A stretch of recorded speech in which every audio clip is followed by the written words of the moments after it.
Hello and welcome to my thoughts on Kinnikuman chapter 721 titled Rainbow over Egypt.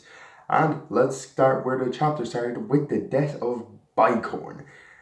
Really, I kinda expected this to last a bit longer. And no, the last two fights we've gotten with the Choshin haven't been very long. With Rampage Man, he fucking bodied Big Body's team.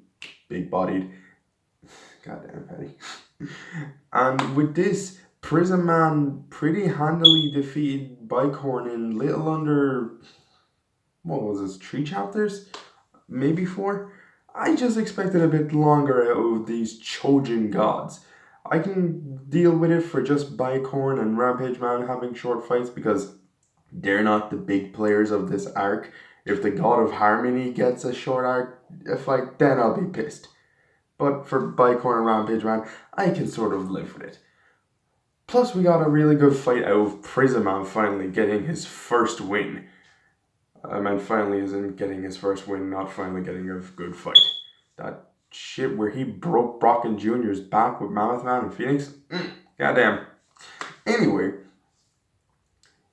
after the fight where he snaps Bicorn's neck, fucking Kusak at him, we finally get a bit of backstory on Prison Man, and I have to say this is probably my least favorite part of the chapter. Not because it was bad, but just because that is glossed over. We find out that he was made from the capyllara piece given to the god of intelligence, and that's glossed over very quickly. I don't even think we spend 3 pages on it.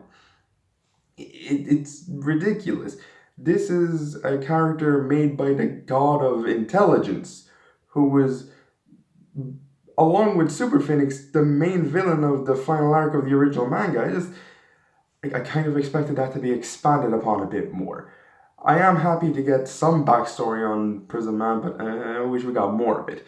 It's easily my least favorite part of the chapter. Not bad, just, again, I wanted more. But afterwards, he tries and use his rainbow beam on Geronimo, just for it to not work, because Geronimo used to be human before becoming a Chojin, before he went to one of the Chojin gods who made him Chojin. I really hope we meet that god in this arc, by the way. Maybe he's sided with the god of harmony, maybe not, but I'd really like to meet him at one point in this arc.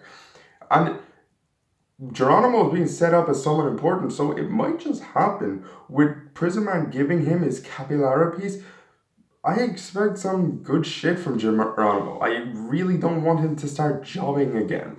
And he even said it at the beginning of the Omega Spears arc that he doesn't deserve to stand alongside the likes of Ramen Man and Terry Man. And that's not an entirely unfounded statement, as the biggest achievement he has was beating Jesse Mabia off screen. That's not an achievement, it's Jesse Mabia, for God's sake. But I really am excited to see what happens with Geronimo in the future, especially now that he has a capyllara piece of Prism Man, who's now dead. What could he do? Capyllara ray infused war cries? Okay, that's the only thing that comes to mind, but I expect it, so if that happens, I call it. Overall, I think this was a pretty good chapter, and I'm excited to see what happens with Geronimo in the future. Till next week, I'll see ya.